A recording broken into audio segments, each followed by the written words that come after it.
Manchester United have finally won a trophy. The 5.5 year wait is over. They have beaten Newcastle 2-0 to win the Carabao Cup. And overall, my take from this match, I think Manchester United have officially announced themselves as back. Manchester United are back officially. I've been saying it the whole season, but finally winning a trophy and ending the 5.5 year drought officially cements them, in my opinion, as back. Because we all know Eric Ten Hag has done a phenomenal job this year, and they have done very well in the transfer window, and they've made their squad really, really good. But winning a trophy and finally getting the monkey off their back of not having a trophy in so long for a club of this stature officially cements themselves as being back in the football world. And I think the footballing world should be scared of what Manchester United can accomplish, because maybe they're not going to win the league this season, and obviously they're not in the Champions League. But I think with proper investment and obviously new owners coming in and backing Eric Ten Hag, I think Manchester United can compete not only for the Premier League, but also for the Champions League in the near future. I think this might be an overreaction based on the Carabao Cup. I mean, I know it is the Carabao Cup, but I think that this is basically just telling us what is to come, because this officially announces themselves as they can win trophies again. The club is back.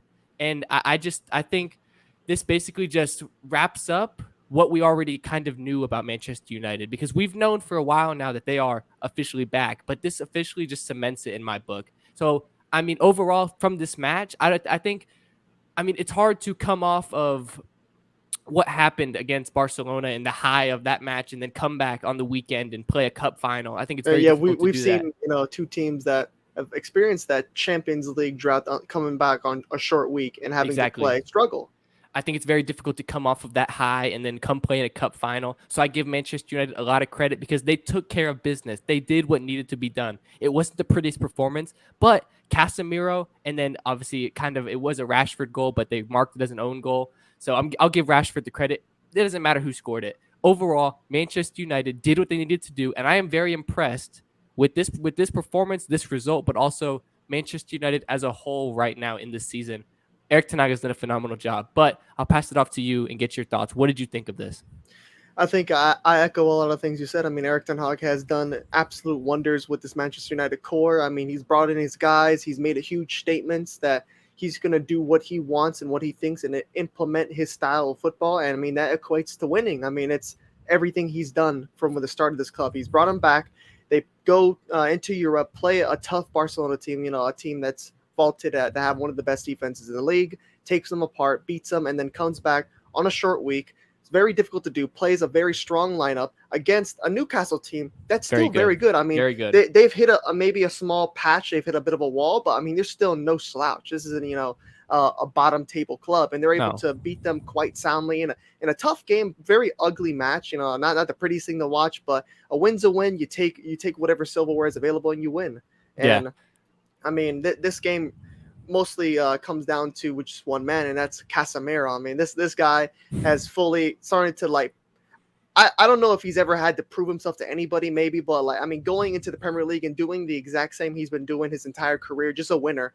I mean, there's not really much midfielders you can compare him to. I mean, other than the greats, some of the best in the game that we've ever seen. I mean, I think he's up there as arguably the best central defensive midfielder of our era. I mean, it's probably between him, Busquets, and Conte.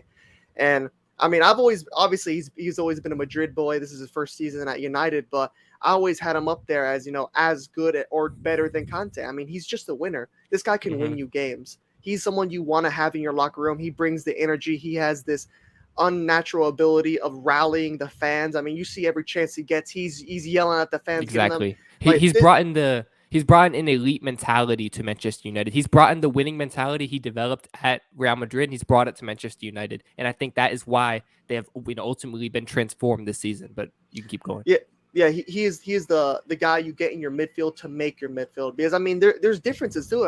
I mean you see they got Varane last season. I mean, a guy who's on those Madrid teams that won so much, but it's not the same.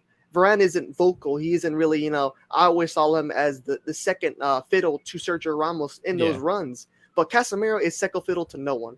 And, I kind of, feel bad that Madrid let him go, but I still think it's the right move for what's going on in Madrid. But I'm still happy to see Casemiro flourishing and just continuing to prove to people that he is one of the best of this era. And, I mean, he's just a winner. Yeah. No, I think that, a lot of people when Casemiro first transferred to Manchester United, people believed that he was coming for the paycheck, that he was basically just, riding off into the sunset of his career, that he wasn't going to win anything anymore. But instead, he has basically transformed this Manchester United team, and now he's brought them their first trophy in 5.5 years, which obviously for a club like Manchester United, this is like unprecedented to go this long without a trophy. The drought is finally over, like I said. And I think a lot of it is down to Casemiro. And it leads me into my next point that I told you I was going to make. And I think that this game and what is going to come for the rest of the season, this match is the cherry on top to what a amazing season so far it has been for Casemiro. And it leads me into this point. Casemiro is officially the signing of the season. I know Erling Haaland also was transferred this transfer window, but Casemiro has been better than Erling Haaland this season. It is difficult to compare a midfielder to a striker, but I think in terms of value and what's been added into the team, Haaland has had less of an impact on Man City than Casemiro has had to United. Casemiro has transformed United not only on the pitch but also mentally. He's changed the locker room along with Erik ten Hag.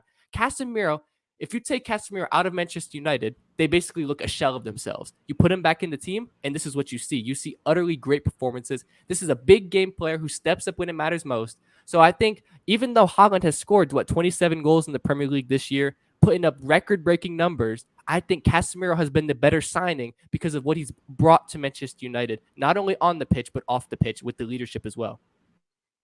I disagree with nothing you just said. This is something I've almost echoed to a fault that, I mean, look, I have eyeballs. I see how many goals Erling Haaland has scored. But to me, I think he's just a bit overrated. Look, he gets a lot of these hat tricks against Aston Villa, Crystal Palace, Nottingham Forest, like these bottom tier clubs. When it comes to winning in the biggest moments, he tends to disappear. I mean, we saw him, obviously he got a hat trick versus United towards the beginning of the season where they're still in the transition of what they want to do. But then when United finally have their feet planted on the floor and they play again, where's Erling Haaland? He completely doesn't show up, and he gets shown up by the guy that I think is playing better than him and is better than him right now, which is Marcus Rashford. I mean, there's a lot of number 9s in the world right now that I take over Erling Haaland. So, I mean, I'm not going to disagree with that. I think Casemiro has equated to more winning because there's not a question now that, has Casemiro made Manchester United worse? But there is that conversation that has Erling Haaland made Man City worse because it's dumbed down their attacking style. I mean, we're starting to see Manchester City struggle to create chances. When have we ever seen that? Yeah. We've It's always never been the seen that opposite. before. It's been the opposite. They create a lot of chances, but opposite. they can't finish. But now with Erling Haaland, it's always in the back of every player's head that we have to find Haaland. We have to try and find a way to get Haaland the ball. So no matter how you look at it, it dumbs their offense down. It dumbs how they attack and create plays. And look, he might break the single season scoring record. He might do that, but it also might equate to winning no trophies. They might not win anything. It's a possibility. They literally, Man City might not win a trophy. Yeah. And look, they might turn around and fully win everything that's available to them now. But at the moment, they do not look like this unstoppable beast that we thought they would be. And that mostly comes down to Erling Haaland is not really that guy when it comes to big games. Look, if I had the choice, this is just me, I wouldn't even think he's the best 9 on his team currently. I like Julian Alvarez more than Erling Haaland because from what I've seen Julian Alvarez do, the orchestrator that he was in that World Cup win, he equates to winning more. He does more outside the numbers. He does a lot of things off the ball. He presses very well. He probably would fit a Pep Guardiola system more than Haaland in terms of what you typically think about Pep Guardiola's system. But I think it's kind of getting off topic here, making this a Pep Guardiola Man City video. Yeah, a little bit, but that to round it out, I don't agree with anything you said there. I think Casemiro is the signing of the season. I mean, he's definitely gonna have many more seasons to come. I think he has about three seasons left in him, and I mean, I think United could win a lot of trophies within those 3 seasons. So obviously, right now, I think this might be the final point that we talk about here. Right now, United have now won the Carabao Cup, but they're also still in 3 more competitions. They're in the FA Cup, they're in the Europa League, and they're still obviously in the Premier League. They're third place, competing, maybe even in the title race. We're not. That's been a debate in itself. So obviously, United are currently still in 3 competitions. How many trophies will United win this season? Obviously, they've already got 1. I think they're going to win Europa League. I think that's one they're definitely going to get, and I give them a very good shot to win the FA Cup. But the Premier League, not this year, not this season. I think they made a great effort to even be in the conversation, but I don't think I think they had too much of a slow start. That start they had the beginning of the season is really hard to overcome. I don't think the top two are going to drop enough points for them to really be in it. But I mean, 3 trophies that are the FA Cup, the Carabao Cup, and the Europa League. That ain't bad. That ain't bad for your first for a first Hey, year manager. that's the treble. They're winning the treble. That's a treble at 3 trophies.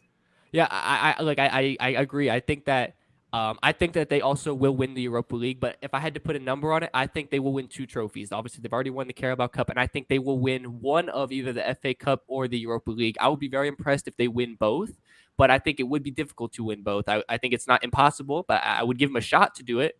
But if I had to put money on it, I would say 2 trophies. I think that they will win the Europa League because I think Arsenal, that's probably their biggest threat in the Europa League. And I think that they are going to be focusing so much more on the Premier League, obviously, because they are definitely in the title race, that they're going to basically be playing a rotational squad. And it's going to be very difficult to win the Europa League with a rotational squad. I mean, it's just very difficult to do that. It's hard, yeah, because, I mean, you usually see bigger clubs that get vaulted in the Europa League kind of play those rotation squads until it gets to the final where they'll play their full lineup. But I think and it looks like United is taking that competition way more seriously. So I give them a very, very strong chance to win that competition. And then the FA Cup, I mean, it's very early on, and who knows if they're going to, play a rotational squad at some point and maybe get bounced or, things can happen. It's going to be very difficult. I think that they could win 3, but I would bet on 2 at the moment. I think that 2 is probably that number for me. But like I said, the way Erik ten Hag has been playing with this team, I wouldn't be surprised because he's put a winning mentality into the team that no matter who's on the pitch, United look like they want to win and that they will win every single match. So, I mean, I wouldn't put it past them to find a way to win all 3 trophies available. You know what I mean? Yeah, absolutely. I mean, I echo everything you say. But I think overall, I wanted to touch on Newcastle because ultimately their drought continues, obviously way longer than United's drought of 5.5 years. I mean, Newcastle, it's going to be, what, a 69-year drought or something like that now. Damn. But I will say my point on Newcastle, I'll make it quick here. I think that although it's disappointing to lose this final, the club is still on the up. They're on the right trajectory, and they will be back, I think, at some point. They can make, maybe next season, they can make the Carabao Cup final again. Maybe they can make an FA Cup run.